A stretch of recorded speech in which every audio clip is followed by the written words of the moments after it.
Morning, this is the Eager Beaver Show. You are listening to a True North Eager Beaver Media Incorporated podcast.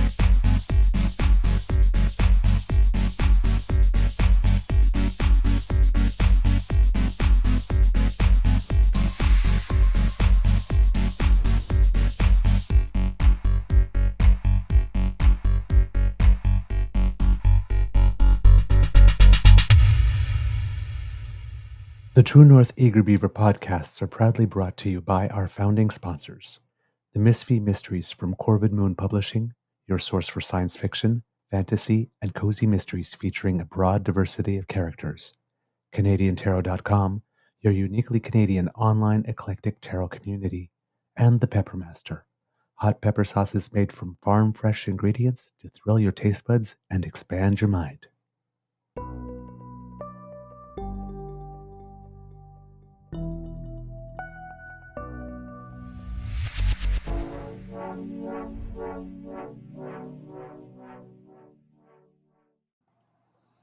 Well, good morning and hello, kids, and welcome to season 4 and episode number 388 of the Daily Beaver Morning Show here on the Crier Media Network. Yeah. Today, recording day is Thursday, May 23rd, 2024, and it is going to be a gorgeous day here at the Beaver Lodge with temperatures crossing 20 degrees Celsius and beautiful sun. I'm your host, the Eager Beaver, pronouns he, him, hey, Mr. Beaver, and with me, as always, is my good friend, Mr. Grizzly. Big thank you goes to our podcast founding sponsors, the Peppermaster, the Misfit Mysteries from Corvid Moon Publishing, and CanadianTarot.com. Thank you for your patience. A bit of a late start. Just a couple of tech stuff. But Mr. Grizzly, how's your mental health doing today? Not right now. Not exactly its best right now. I got tech that's not working correctly. I have to start a broadcast in a few minutes, and nothing wants to behave correctly. My phone is almost dead. I got here later than planned. You know, it's just a death by One a leads to another. Yeah. You look a little stressed. However, may I say that the camera is so damn clear, your eyes are just like literally popping off the screen. Well, when your head is on the screen, that is. The blue is like really popping. Well, I might swap out the camera at home because I have one of these cameras at home, and I might give this one a whirl and see if it works better, because I've been having problems with the main one that I've been using as of late, and that's a little on the frustrating side because it's supposed to be an AI-enabled blah-de-blah-de-blah-de, you know, and for some reason, like yesterday, my jacket was blue, but it looked black. So, yeah. Technology. Yeah. All right. Kids and Cubs, thank you so much for joining us today. Let's see who's in the chat. Good morning, Kit Mr. Jim, Kit Michael, lovely to see you, Kit Toronto, Dan, Kit Cassie, Kit Crazy Cheech. Hey, that's a name I don't recognize, so if you're new to us, welcome. Kit Elaine, Kit Argosi Acres, hello. How else do we have here? Kit Saucy Sea Witch, of course, Kit Mohan, and hopefully the rest of the family is there as well. Good morning to you all. Have I missed anybody here early on? I think that's everyone. So, Kit Linda M, hello, dear. Thank you so much. And Kit Tavi G, there you go. I think I managed to get everyone, unless somebody's going to pop in at the last minute to get a hello here. Kit Jason. I think this is a new name, Jason Alain. So welcome if you're new here. Kit Mystical saying good morning to everyone. Thank you so much for joining us. Crazy Cheat says I pop in every once in a while. Well, we're glad that today is one of those every once in a while. Thank you so much. All right, Kits and Cubs.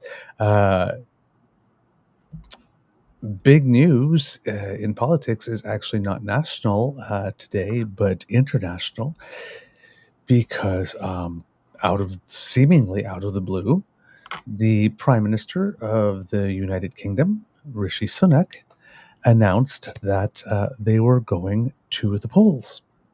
Mm-hmm. Yeah, that was a So, bit of a surprise, eh? yeah, in about 6 weeks. I believe that according to the law, uh, they had, I think, I think they were able, they had the right to go some up until sometime next year, if I'm not mistaken. But yeah, they're going to go to the polls on July 4th. So same day as Independence Day in the United States. He doesn't have to call an election now, but he's taking a gamble because apparently he has some um,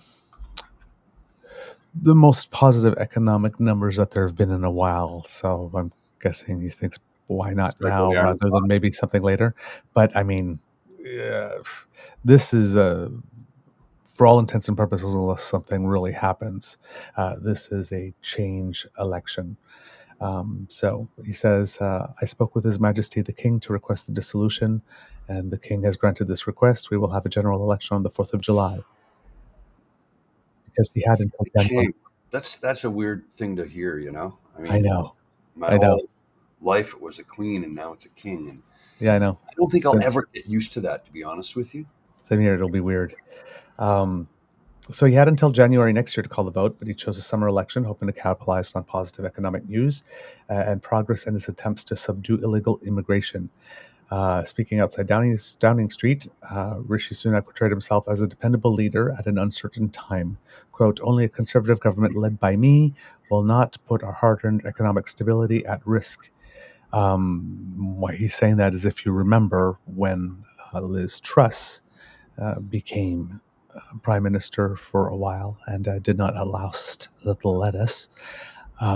She came out with a whole suite of economic policies that basically sent the UK stock market into a tailspin and Mhm. had international markets reacting. Similarly enough, that was probably the same plan that Pierre Poilievre had planned for us, but since the UK is in a worse economic state than we are, they didn't have the buffer for the international markets to be able to say, well, they'll take a hit, but they'll be able to weather that hit. And then she was bounced, and he came in, and he did, to give him the credit, he did bring back a semblance of stability Mhm. in that sense, or so.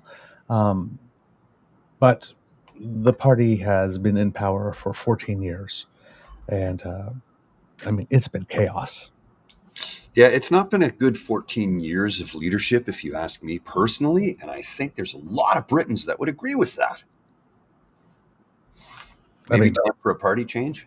yeah, all started with David Cameron with his Brexit gamble, and we all know how that turned out. Yeah, well, that was Nigel Farage and the UK Independent Party that pushed that agenda, Yep, they pushed that and agenda. largely racist agenda, by the Yep, way. yep, and screwed over Scotland, Oh yeah, yeah. Scotland because voted to stay within the UK, and they voted. assuming that they would remain in Europe. Yeah. So now Scotland's looking to join Canada, which I think is kind of it puts a smile on my face, uh, because I mean, realistically, what do they have to offer other than sheep, some good culture, and whiskey? And I don't mean that as a slight against Scotland, but what are you bringing to the party is what I'm asking. Hmm. And I don't know that it would be.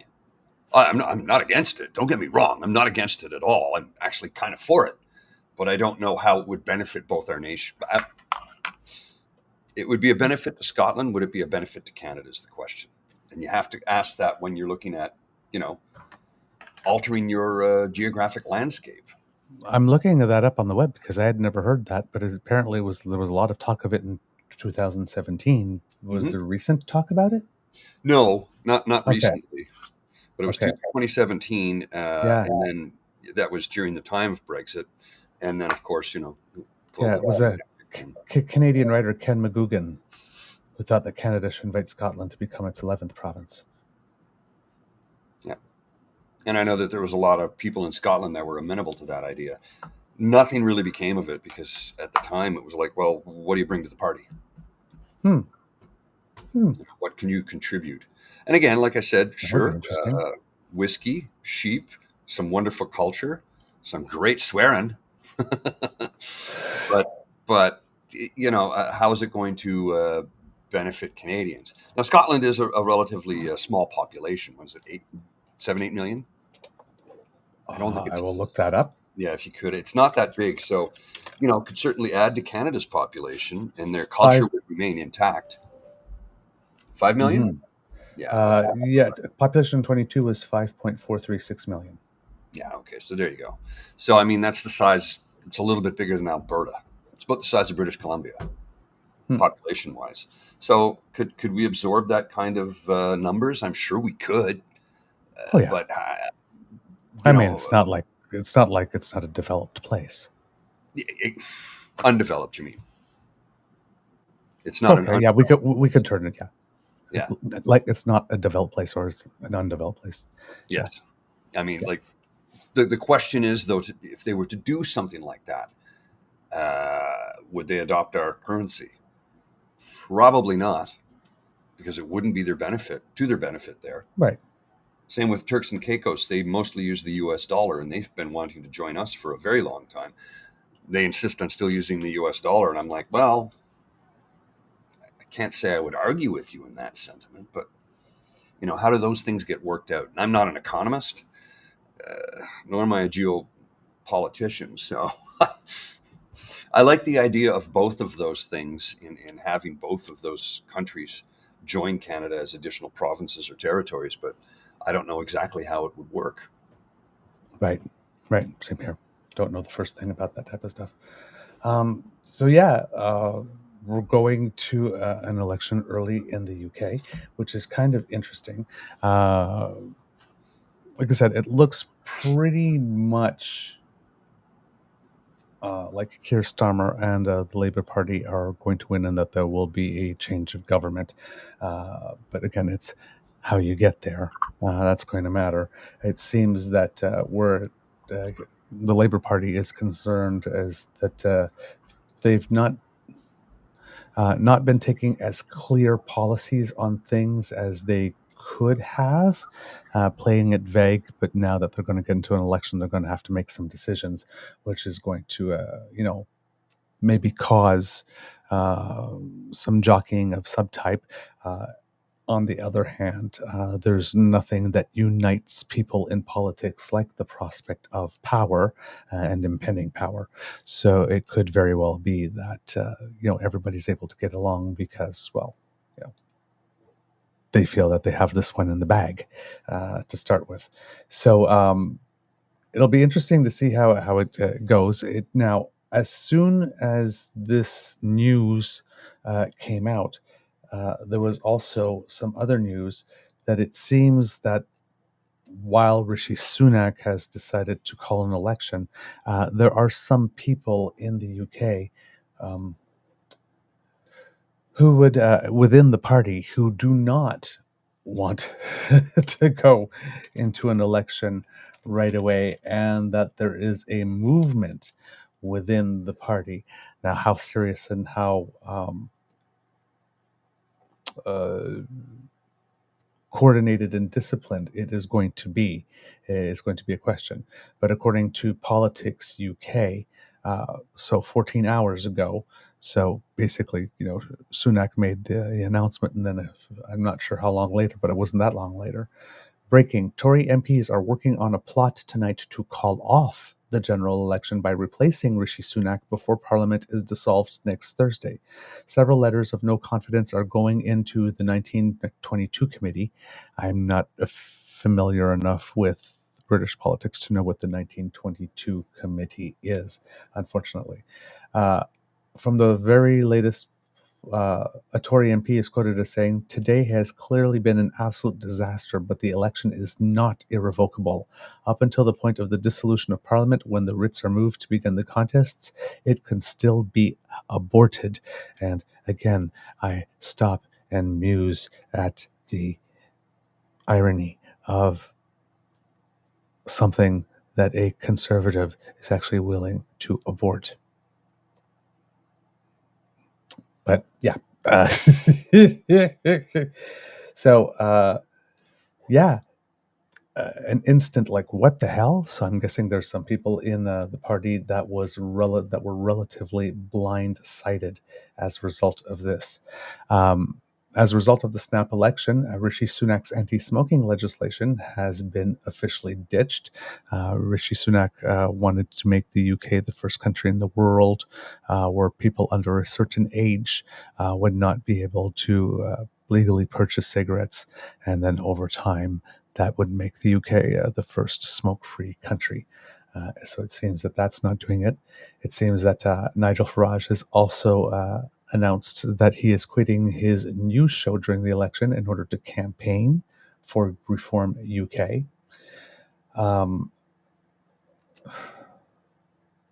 There was a press conference from the Reform Party UK, it seems, that just ended an hour ago. I'm not sure what it was about. I'm just following here what's on the Politics UK site to see if there's any more here with regard to the move to try to counteract that. But let's just put it this way. They know that they are not going to win. And when you know you're not going to win, when you go into an election, it becomes a save the furniture operation. And sometimes everybody rows in the same direction as the team when that happens. And sometimes you just go into it pointing fingers and blaming each other. So, yeah, there's a lot of people that are not happy. Either they're not happy that they're going now, or either they're not happy that they don't get to be a part of the system all the way up until January, that the ride ends a little earlier than they had expected, and they're just not ready to let it go yet. I don't know, but when between the time you ask for an election to be called and you actually dissolve Parliament, there starts to be mutiny within the party. It's probably not going to be a good election for you. Jeremy Corbyn is confirmed today, apparently, that he will be standing as an independent candidate in the electoral district of Islington North. Jeremy Corbyn, I believe, was the leader of the Labour Party before Keir Starmer was. And at one point, people thought that he had a good chance of becoming Prime Minister, and I think he had completely blown it during a campaign or in the lead up to a campaign, and because he got replaced. But he's going to still run. Keir Starmer has already had a first election rally, and yeah, so they're off to the races. Rishi Sunak is in Derby this morning as he kicks off a tour of the UK. So the Parliament hasn't even dissolved officially yet, and they are already in a full campaign mode here. So yeah, we'll see what it is, and of course. The other controversial thing in the UK right now is that with regards to immigration, they have passed a law where they're going to take people that come to the UK to immigrate and then ship them off to Rwanda to wait to be processed. And that all of that went to the courts and were dealt with in that sense because some people tried to block that policy from happening. I don't remember off the top of my head what it is that the courts had ultimately decided, but I'm guessing that it looks like the policy was able to go ahead in some format. Shipping them off to Rwanda? Yep. Wow. Yeah. I know. Yeah, he's basically already pledged, if you elect me, if I am Prime Minister on July 5th, those flights will go off to Rwanda. Rishi Sunak is. Hmm. Yeah, Seems I know. they're, According here, UK plan. So, so what is it here? There we go. On April 14th, 2022, the UK government shared their new plan called the Nationality and Borders Bill to stop asylum seekers from coming to live in England.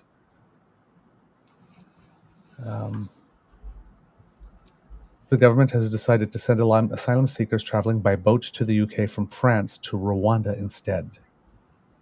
Specifically, they say that this will cost the UK £120 million, but that it will save money in the long term. The government has decided to see if this stops people from trying to travel to the UK in dangerous ways for the next 5 years. They believe too many people are trying to enter the UK by crossing the English Channel in boats, and many have drowned or have needed rescuing. Last year, that's not a 28,005. deterrent at all. That's No, no, stupid. It's no. stupid. It's like the death penalty. It doesn't deter people from doing bad things. This is not going to deter people from trying to reach a better life. This is stupid. Sorry. I can't believe how ridiculous this is. Yep. Anybody with a shred of thought in their head would know that this won't work. And this is just appeasing a certain specific group of people. This is action for action's sake. That's all it is. It's not doing a damn thing. Yeah. Now, this is data from 2022 that I'm reading here. Last year, 28,526 people made the crossing from France to the UK, up from 8,466 in 2020. So that was a big jump from 2020 to 2021. That's at least threefold. So 300% jump at least. And at the moment, back then, 2022, only asylum seekers who are men traveling alone were going to be sent to Rwanda. People are concerned about this because they said it opens the door into human trafficking and people smuggling.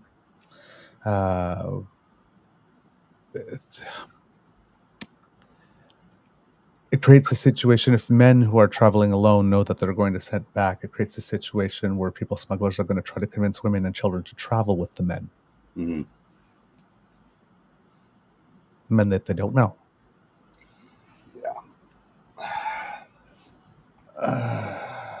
So, yeah. Yeah. Not going to fix it. Yeah. Some people have made the argument that the plan will only house about 100 asylum seekers, and anyway, it would be cheaper to just pay for them to stay at the Ritz than to send them to Rwanda. And if that was the case, once again, proving that when it comes to treating people poorly or keeping them down, there is no limit to what a conservative will spend. It's not about the money. Never has been. They tell you it's about the money. It's not. Lawyers have said that policy breaks the UN Refugee Convention and the European Convention on Human Rights, and they were trying to stop it from becoming law. And like I said, the courts then therefore ruled, and I guess allowed that it could still happen under certain circumstances, and it is, and now it's a campaign issue. Yeah. So we have a situation where we have a guy who looks like Rishi Sunak, standing in front of a microphone saying, "Yeah, I'm going to send those people off to Rwanda. Vote for me."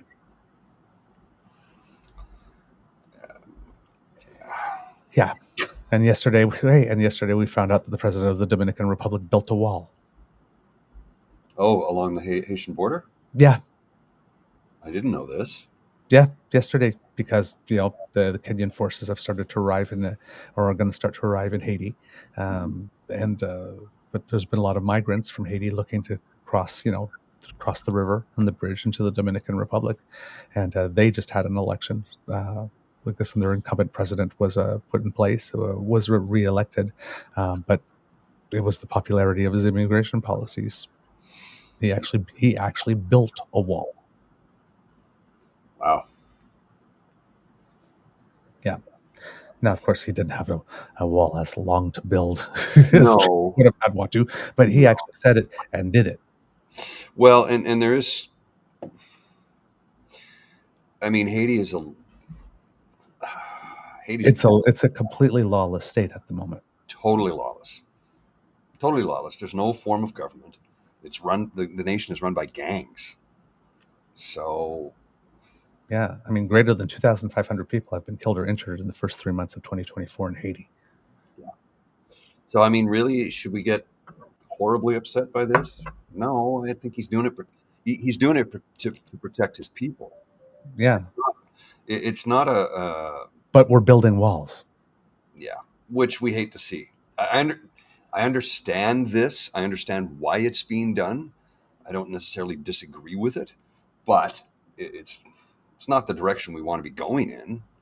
But until Haiti can, start to self-govern, which I don't think that's going to happen anytime soon, because I've had friends who've served there and said, of all the places they served in the world, that was the one place they didn't want to go back to. He says, because there's nothing we can do to change it.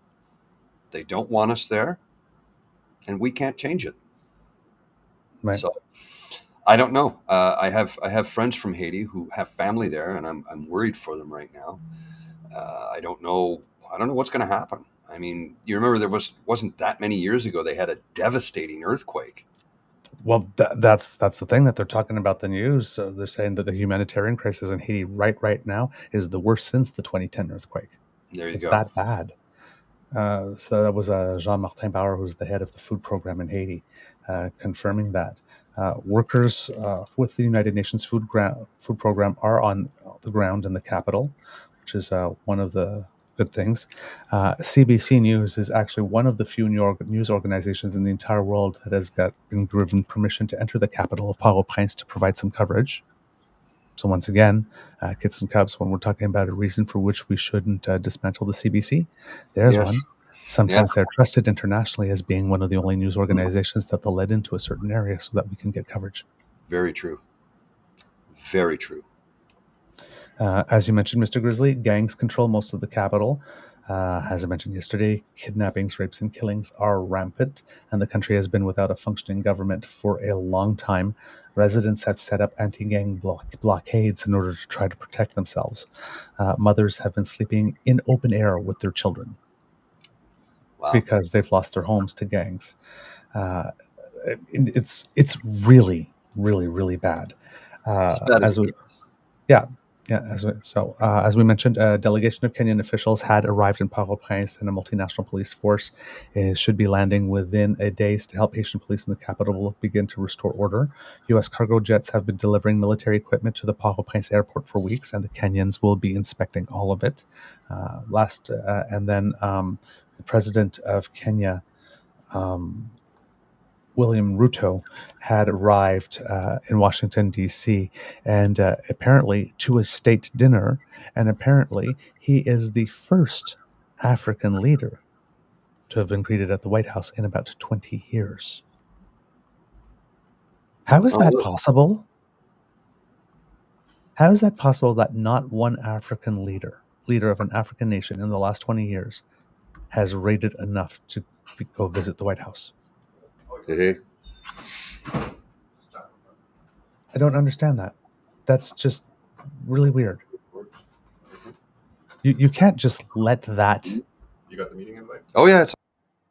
You can't just how would I put it? Allow an entire continent to not get any attention for 20 years. Like whoever was in charge of foreign policy there really screwed that up.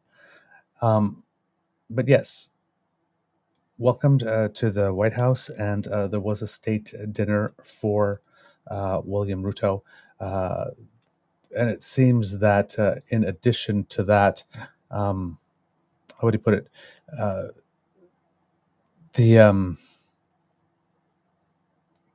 The government of Kenya is being elevated within the sphere of the United States.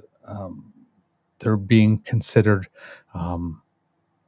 now as a strategic, non-NATO affiliate strategic military partner. And that's a change in the status. So this is in that realm, in that world, that's a very, very, very, very big deal to change that. So it seems that there's some rapprochement. I know that the United States has been on how would I put it? has realized a few years ago that it had dropped the ball in Africa and is trying to regain its foothold diplomatically by doing a couple of things, and this might be one. Kit Michael asks, I don't understand the relationship between Haiti and Kenya. I'm not sure that there is one specifically.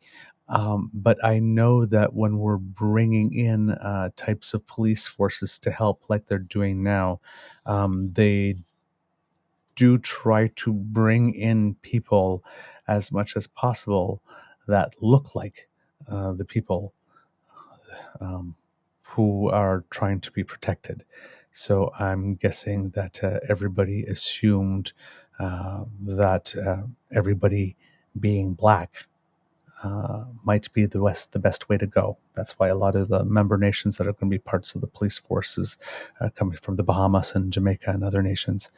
Um, I think that there's because of the colonial past, there's a very concerted effort to try and have as few white faces as possible.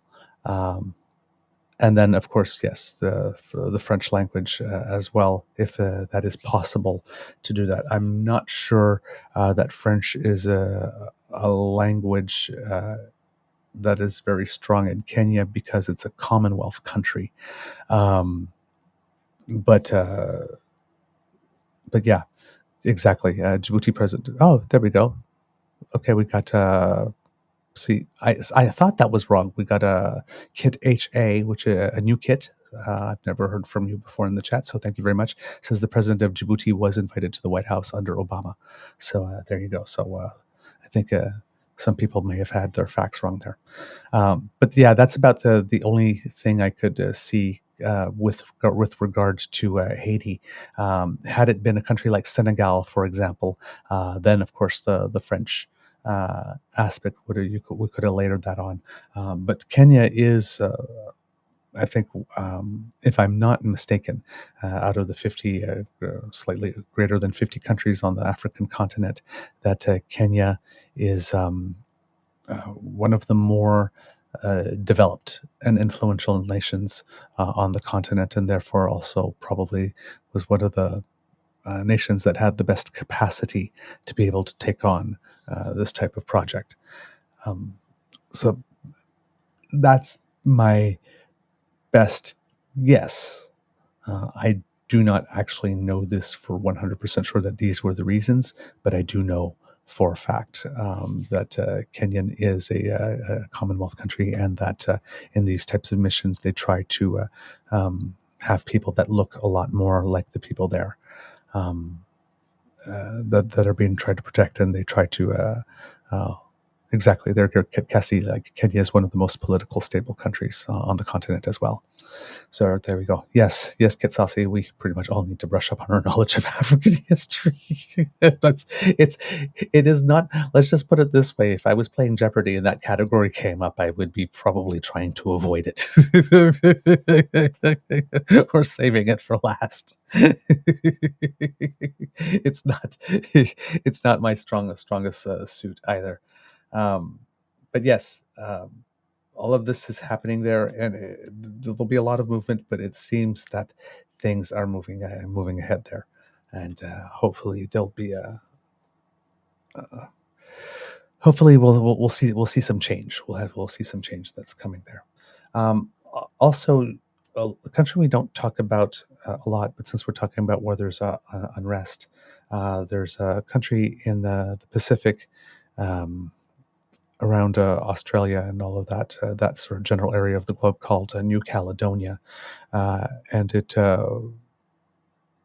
was a French territory that's associated with France, and there's been some violence there because the government of France has passed a law granting voting rights in provincial elections to French nationals, and that has really upset the indigenous population of New Caledonia, because, they think that these are laws that are designed to favor the white colonialist nation as a part, instead of the traditional peoples and residents of the island. So French President Emmanuel Macron says that dialogue is the way out of the violence in New Caledonia. He says it's his responsibility to forge that path in the French territory, but he says that French forces will remain on the Pacific island for as long as necessary. He is making a trip to New Caledonia, and that trip is coming after days of violent unrest. 6 people have been killed, vehicles have been burned, looting began last week. Indigenous leaders say that allowing more French nationals to vote in provincial elections will undermine their ability to govern their own people. Yes, there's the capital of New Caledonia is Nouméa, Noume, accent aigu, like as in cafe, with an A at the end, and it's a country we don't. It's a territory we don't hear much about, but it's relatively big. Geographically sized.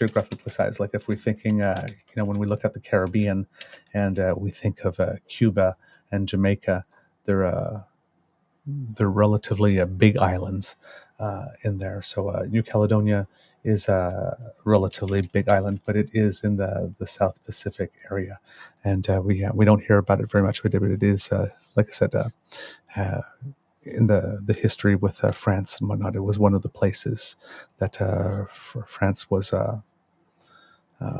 in charge of back and then. It consists of about a dozen islands in the South Pacific. It's known for its palm-lined beaches and marine life-rich lagoons.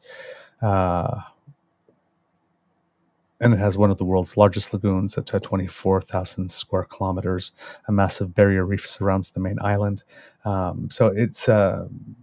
it's one of those, it's a nice destination as well for travel, sort of like Tahiti and that type of stuff. But it's a country we don't hear a lot about, and we don't,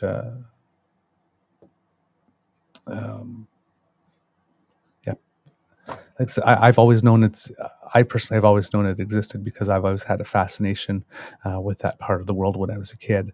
I had wanderlust really big, really bad, and I wanted to go to the places that were as far away as possible. So I was fascinated with Indonesia and Australia and New Zealand and all of that. And while I was researching that, then that's when I heard about countries like Vanuatu and all of those those little nations, island nations, Tonga, and that type of stuff. So that's how I stumbled upon New Caledonia. But if you look at it on a map, it's in in the ocean, of course, but it's to the right of Australia, between Australia and New Zealand, high up in northern Australia, to the right of it, and so that's where you can find it. It was. So yeah, I would put it. So and the French association with that island has existed right since like around the 1850s. So yeah, they have a long-standing relationship there. So yeah, violence. Macron is going to try and solve it. So there's lots of these little things that are happening in little nations and little fires that people are going to try and calm down and temper to hopefully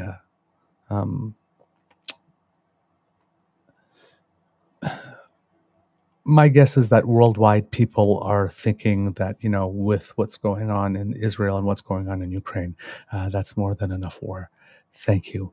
We really don't need to we really don't need to be starting skirmishes anywhere else. There we go. Yes, Mademoiselle Fox, thank you. The indigenous group in New Caledonia are called the Kanak. So thank you for bringing that bit of knowledge. Thank you. I appreciate that. That was I was looking for that, actually scanning the the articles to find the name of the people specifically. So I'm glad you had it, Mademoiselle Fox. Really appreciate that. So there we go. That's a whole bunch of stuff that is going on worldwide. The other little worldwide thing that's going on is there's been a new leader elected in Taiwan not too long ago, And upon being elected, um, he made a statement that he's going to defend the territory, and that China should pump its brakes on all the things that it does, because China has been uh, very, very, very upset with a lot of people recognizing Taiwan a little more. Of course, the world has kind of been goading China in a way by sending delegations there. But it seems, a delegation is sent, and then China decides to run some military exercises, to intimidate and that type of stuff. And, they say that that's punishment for you, for having, Taiwan, for having allowed people to come in and, daring to portray yourself as some type of a nation on the world stage. But Beijing has been, since the election of the new leader, Beijing has been conducting drills, but these ones are different because the exercises are simulating for the first time a full-scale attack of Taiwan by air and by sea. And it's just been 3 days since the inauguration of the new president of Taiwan, William Lai, which Beijing describes as a, quote, dangerous troublemaker. So China calls these drills strong punishment for separatist acts. The war games are being condemned by Taipei. Japan and South Korea are among those calling for regional peace and security to be protected. Australia's foreign minister is calling the drills deeply worrying and is concerned that the situation could escalate. Beijing, of course, considers Taiwan to be part of its territory. So those are some things going on. So just these little skirmishes going on here and there. A lot of people don't want to be to grow into bigger things. So people are trying to take some action. But as we mentioned, kids and cubs, again, new leader in Taiwan, elections in the UK, the president stepped down in Haiti. There's a presidential election going on right now in Mexico.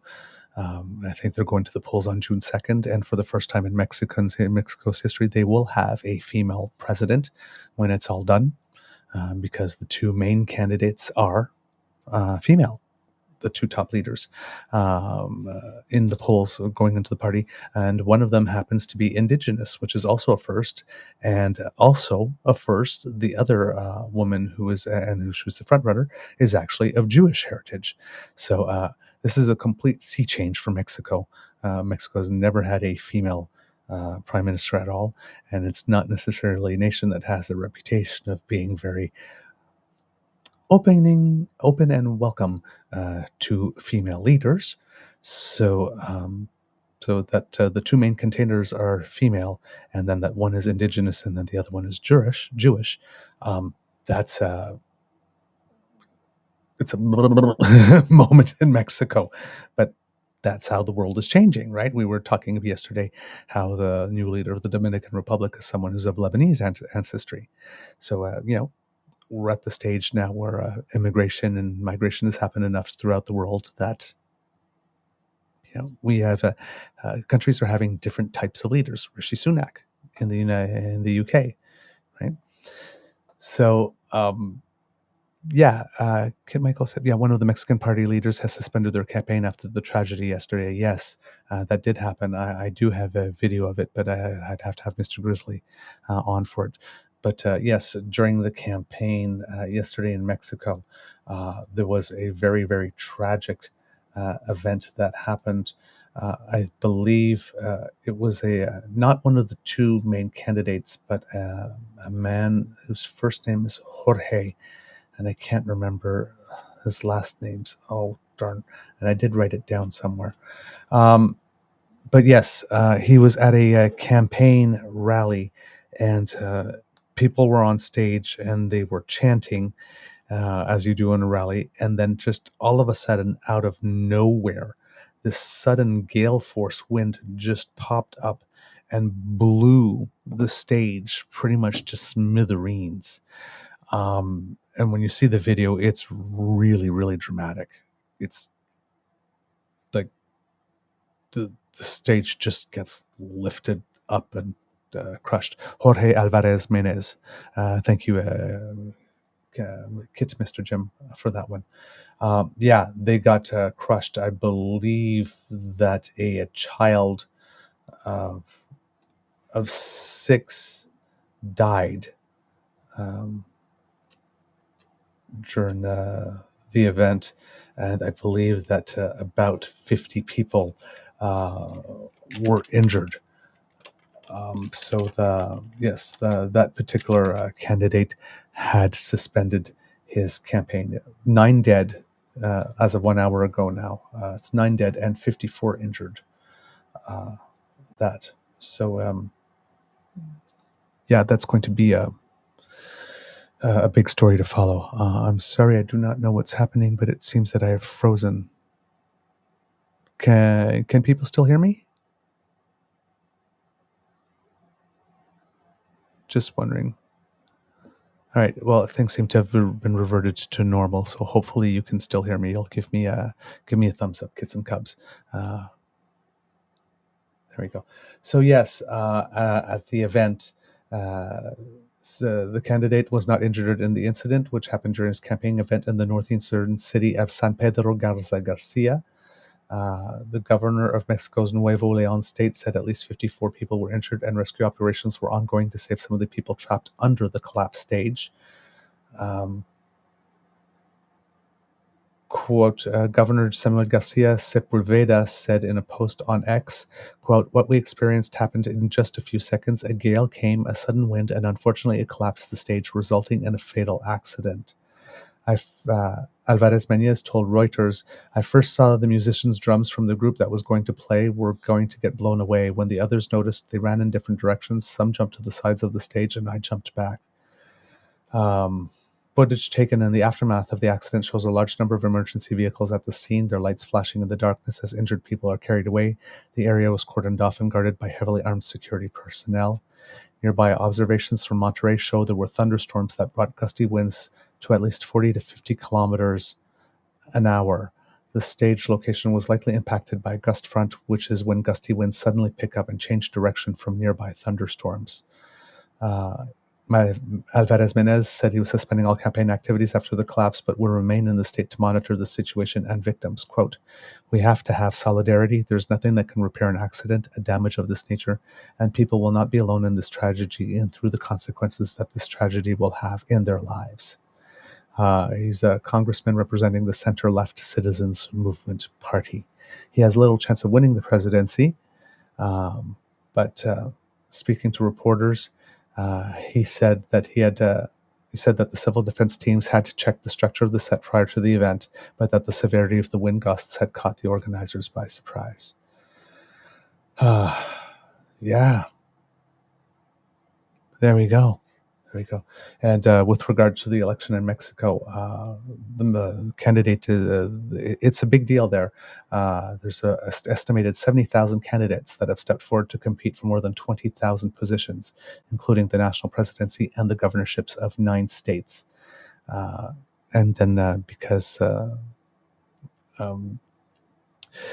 Mexico is emerging as a democracy. So far this year, at least 28 candidates have been attacked. So there has been some violence, with 16 killed, according to data through April 1st from the research group Data Civica. So this is, according to them, a figure set to outpace even the bloodiest election cycles in Mexico's past. So it's they are with NAFTA too, and being brought more in to the sort of North American trade zone. Mexico has been making a lot of changes over the past few years, past few decades. Before, like, for example, their legal system used to be more guilty until proven innocent rather than innocent and proven guilty. And that's a change that they've made in recent years, and that type of stuff to help integrate. So, while Mexico in some ways is becoming more progressive, as evidenced by the candidates in this election, there's still it still hasn't completely left its past behind with regard to some unrest and that type of stuff. But it is with every every passing year, every passing decade, it is, and it seems to be the case, regardless of who the leader is, um, trying to take steps towards integrating more with North America as being a power, because in a few years there's a lot more people in Mexico than there are in Canada, and Mexico has definitely the potential to become a much bigger player on the international stage with a much bigger economy. Um, they have the people, they have the resources, they have uh, the democratic system and the education system that allows for it. So um, it's a country that's very attractive for a lot of people because the growth potential there is huge. So more and more and more, when we're going to be talking, we've had NAFTA for a long time now, but Canada never really paid attention all that much to developing its relationship with Mexico until Trump became the president, and then NAFTA 2 was being renegotiated, and then all of a sudden Canada realized, hey, you know what? Maybe having better and deeper relationships with Mexico than we do can actually help us when something like this happens, because there are three parties in this agreement. So, this was I think you're going to see over the next few years and decades, Canada and Mexico um, definitely getting closer, because on certain issues, we're probably more aligned than we are with the United States, particularly when we get a Republican leader that decides that they want to go on a bit of a Buy America or America First bent. Then it's always good to have an ally in the corner. So these are ties that we should see deepening as the years go by. All right. What else do we have for you today, Kits and Cubs? This is a little tricky, I have to say, Kits and Cubs. And by the way, thank you yesterday for all the kind comments that you gave in terms of me hosting the show and for all intents and purposes doing it solo because Mr. Grizzly is busy, as is the case today. I know that the show is way more interesting, but Mr. Grizzly and I have an opportunity to go back and forth. And sometimes, of course, when Mr. Grizzly is talking, that allows me to prepare my next segment, so I don't look like I'm searching and scanning and stumbling a bit. So, of course, adapting on the fly, because things that for which have video and images, because Mr. Gris is not here to put them up on the screen, I'm not able to show them to you. So it's a bit of an interesting workaround. So to be totally honest, it's not my most comfortable way to do this. I feel much more comfortable when Mr. Grizzly is here, and of course, Mr. Grizzly says the same thing when he has to do it alone every now and then. He feels more comfortable when I'm here. It just doesn't feel the same. Just doesn't feel the same. I like my buddy. What can I say? I think the show is better with my buddy. But the show must go on because the news doesn't stop, and the kids do not demand being less informed. Right.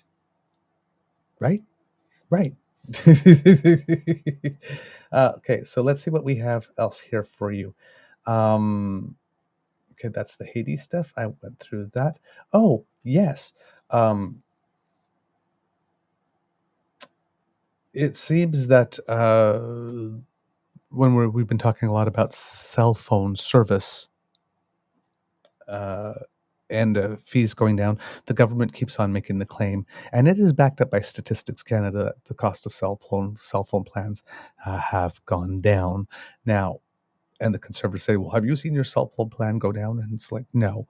But, there's a lot of people now who might be paying the same amount, but getting a lot more for the money that they have. So in terms of, I'm not sure exactly how it is that they make the calculation, but I know that if Statistics Canada is saying it, I can trust it. So the cost of cell services have gone down overall, but competition is a factor. And it seems that there was a telecom deal struck between Loblaws and a company that's owned by Bell and Rogers that has created a situation that is a little tricky for a Quebec media company. So the hedge, how would I put it? The head of this company is appealing to Canada's industry minister because the deal between Loblaws and Rogers has pushed this company out of its telecom kiosks uh, in their stores that are, basically they have, when you go to a shopping mall and you see those little kiosks like this where you can get to, sign up for a cell plan or, do different things, upgrade your phone or buy equipment for your phone. That is going to happen. Those places, Loblaws is going to kick out this company. So it's Freedom Mobile and the CEO, Pierre Pelado. And if that name rings a bell for you, it should, because Pierre Pelado is with Québécois and Videotron and all of those companies. And once had a dalliance in politics. He tried to run as a far-right businessman in Quebec politics. And turns out he wasn't a very natural politician, and his career there didn't last long. But yeah, it says that Pelado said that the industry minister must intervene because Loblaws is favoring commercial interests, its own commercial interests over the consumer interest, and that measures need to be taken to preserve an environment of fair competition. The mobile branch of Loblaw says their kiosks represent less than 5% of sales in mobile phones and plans in Canada, and that the deal does absolutely nothing to competition. So basically, Loblaws is going, come on, guys, don't worry about it. It's only 5%. Yeah, but only 5%. Loblaws is one of the biggest chains in Canada. I think it's like 80% of the country lives within like a few kilometers of a Loblaws brand. All the brands, No Frills and whatnot, store. So now these are the kiosks; they're not the brands. But Loblaws reached, when Loblaws says it's just 5% because of sales in mobile phones. That's a lot for a company like Freedom Mobile, which is one of the smaller players. So yeah, we'll see what is the case. The industry minister François Philippe Champagne has repeatedly said that he does want to see increased competition, but as we in Canada, this seems to be something that is very difficult to achieve, specifically when it comes to cell companies, because we get these new smaller players in the market, and it turns out that they're affiliated with one of the big players anyway, or they soon get gobbled up, right? Which is a bit of a tougher situation for us, who are looking for more competition in the sector. All right, what else do we have today here in the chat for you? Okay, yes. Oh, speaking of Loblaws, Loblaws has stated that, basically the boycott has been having the intended and desired impact. So we mentioned at the beginning that when it was announced, they didn't. The government wanted to have a grocer's food of conduct, code of conduct. I'm thinking I'm so hungry right now. Code of conduct, and then the grocers balked at that, saying, well, we don't want to sign on to this voluntary code of conduct because we believe that this conduct will do the opposite of what it is that you want it to do. It will raise prices rather than lower prices. And then they resisted and they resisted. And then they pulled that move where their discounted products, meats and stuff like that, instead of offering them 50% off, 30% off is what they did. And then the public reacted, and that didn't go well for them. And then they reversed themselves on that. And then someone started to call for a boycott. And then you had the head of Loblaws, not Galen Weston, but Per Bunk, turning around going, knock, enough is enough. Don't do that. It's like, how dare you hold us responsible and demand some accountability? Us poor grocers, we've done so much already. Enough is enough. Stop crucifying us and trying to tarnish our reputation. And that didn't go over well because it became a meme. And then the pressure maintained. And it seems that according to polling, Canadians are reporting that 2 out of 5 of us are indeed participating in the boycott. Um, so that has led to Loblaws determining that, yeah, you know what? Um, maybe we will sign on to that code of conduct um, voluntarily after all. Now, as an undercurrent to all of that, um, around December 18th, 2023, Agriculture Minister Lawrence Macaulay had mentioned that specifically, that if the grocers weren't willing to come on willingly to sign on to a code of conduct, that the government would be forced to legislate that. And that was always an undercurrent. So the combination of the prospect of legislation along with the boycott sort of brought Loblaws along. But now that they are agreeing to sign to the code of conduct, the new position from these CEOs are, well, listen. I know we tried to pretend that there was nothing wrong, and then I know that we resisted, and I know that we thought we could get away with resisting. But you know what? It's not working. So yeah, we're gonna sign on, and if we do sign on, well, yeah, you really don't need to make that law now, do you? It seems the CEOs are very, very, very, very, very frightened all of a sudden of the code of conduct becoming law.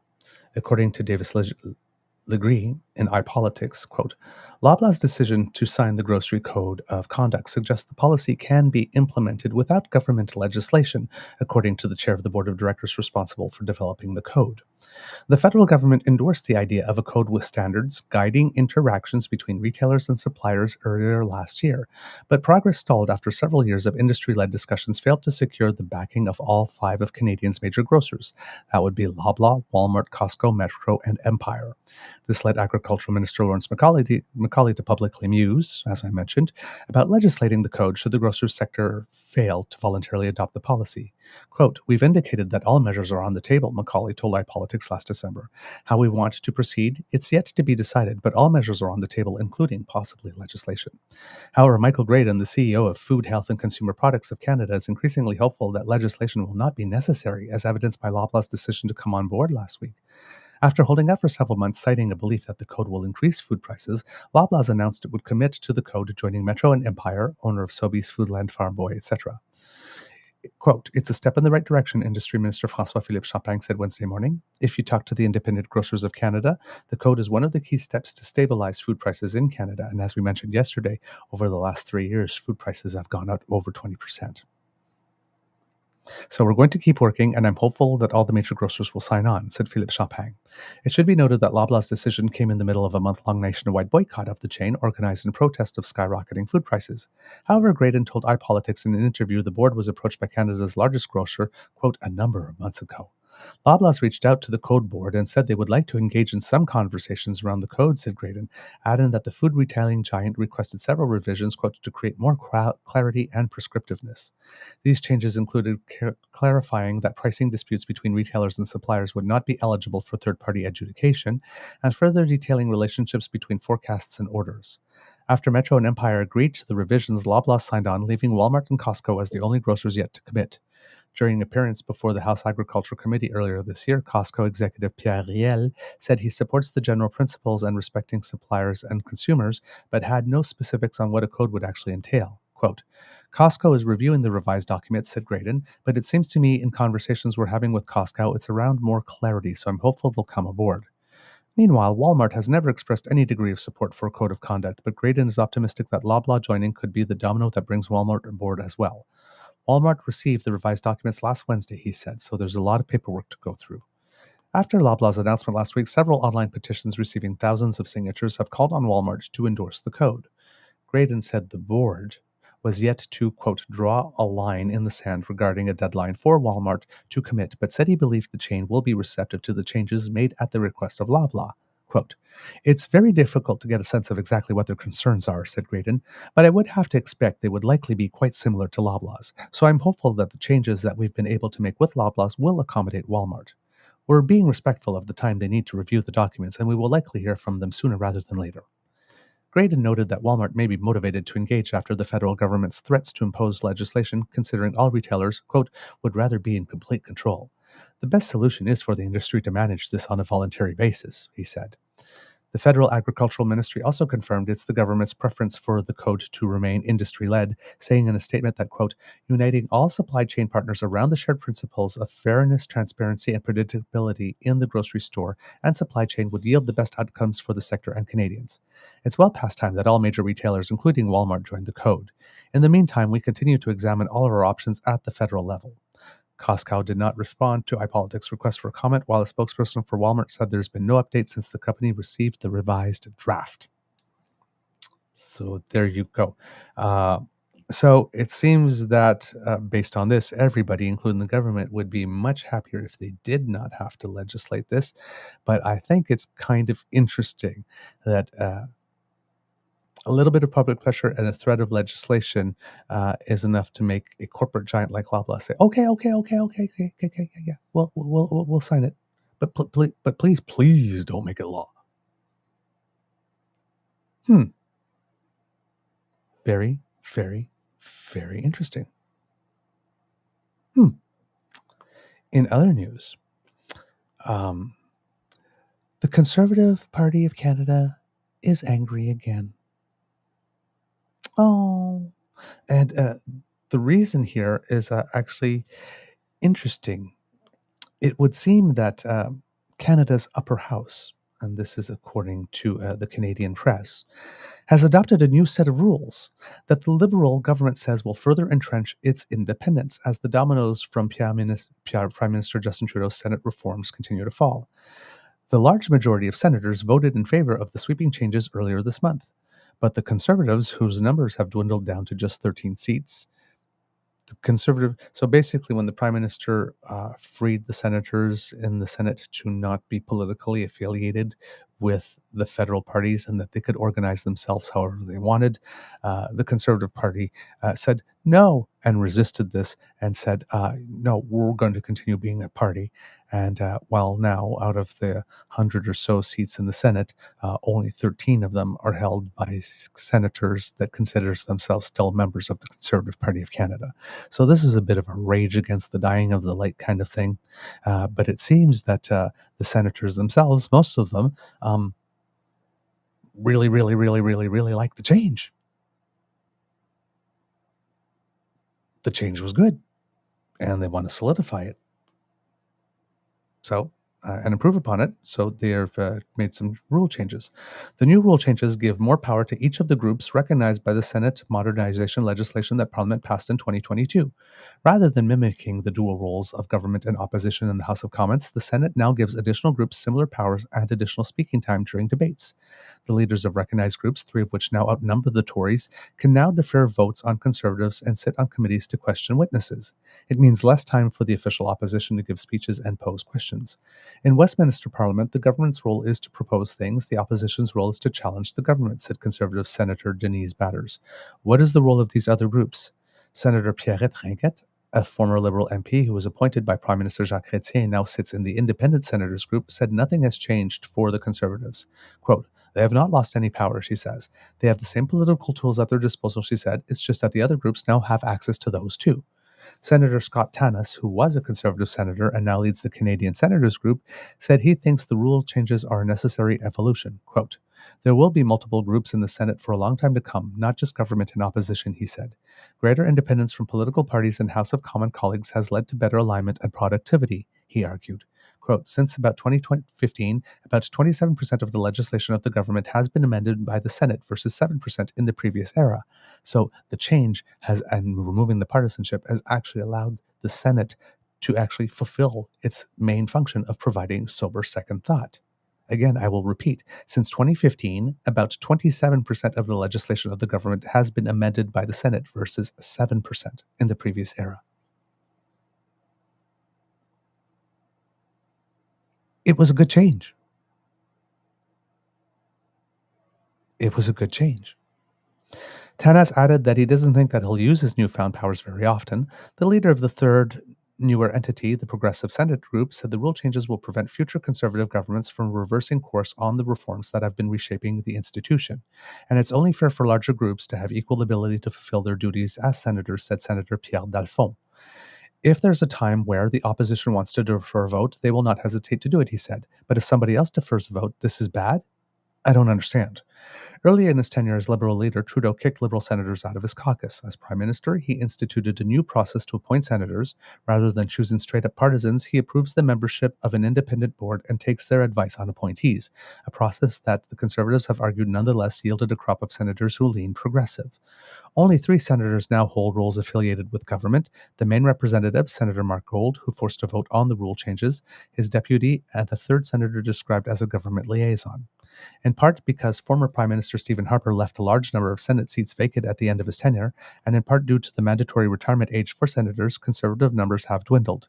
Even if the Conservatives win a federal election and control the House of Commons, it could take a very long time before partisan Conservatives have a majority in the Senate.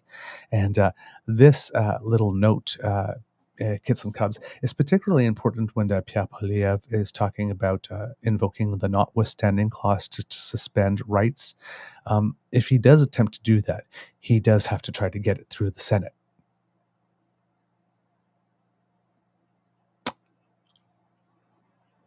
I'm going to guess, given the way that the senators seem to be enjoying their newfound independence, and that more of them are choosing to amend legislation. Good luck with that. I think that PP's desire to curtail our constitutional rights while using the notwithstanding clause may receive much objection in the Senate and resistance. Although the Conservatives could propose their own rule changes, it's unclear whether the Senate in its modern composition would support them. There were not many rules the opposition could agree with the rest of the chamber on, but after significant debate, most agreed on a few, including that unelected senators still living down the expensive scandals of yore gave themselves a shorter dinner break.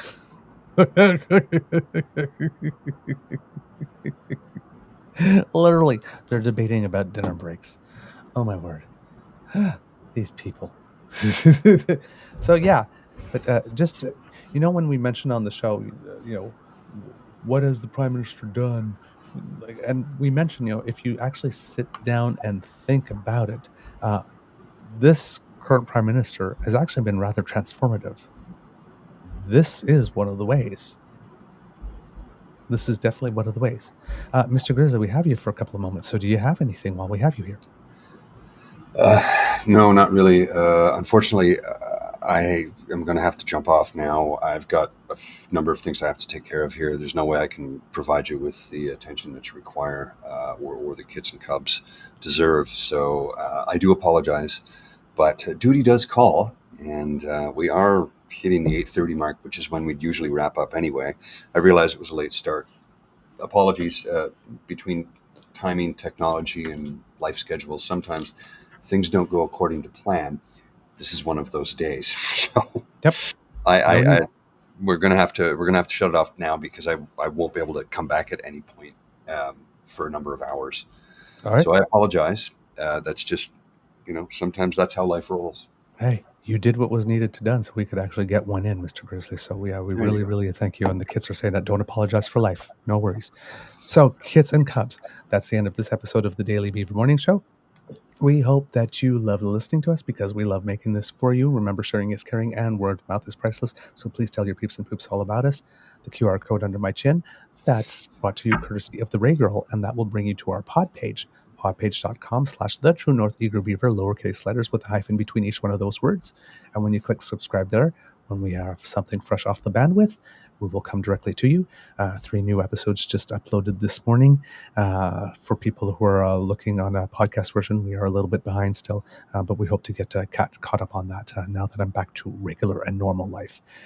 If you would like to get a little beaver in your life, go to our Etsy store or our merch store. That's at, if you scan that QR code, and that's at etsy.com/ca/shop/TNEB merch store. And anything that you would like, you can get there. And yes, I appreciate everybody who's supported us there already. If you would like to support us in other ways, make like Elaine and go to the True North Eager Beaver YouTube page and click our buttons, smash those buttons before you leave. Like, share, subscribe.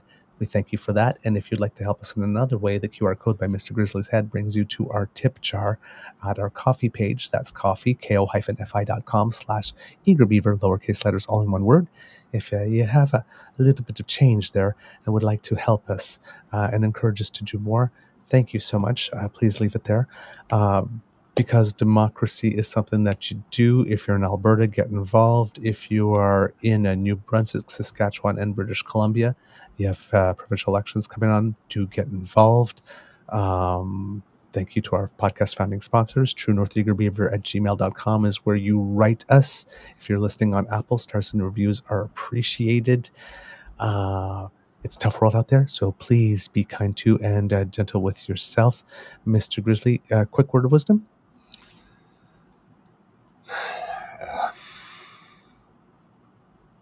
One day at a time.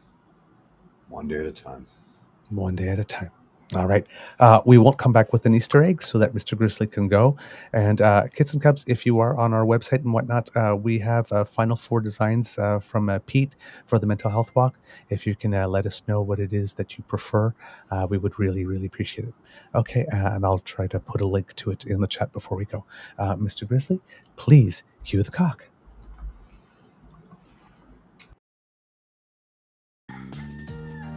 You are listening to a True North Eager Beaver Media Incorporated podcast. The True North Eager Beaver podcasts are proudly brought to you by our founding sponsors, the Misfit Mysteries from Corvid Moon Publishing, your source for science fiction, fantasy, and cozy mysteries featuring a broad diversity of characters, CanadianTarot.com, their uniquely Canadian online eclectic tarot community, and the Peppermaster, hot pepper sauces made from farm-fresh ingredients to thrill your taste buds and expand your mind. We are grateful to the Crier Media Network for its support, Pete Jarvis for our artwork, and Paul Joseph Something for our opening and closing sequence music.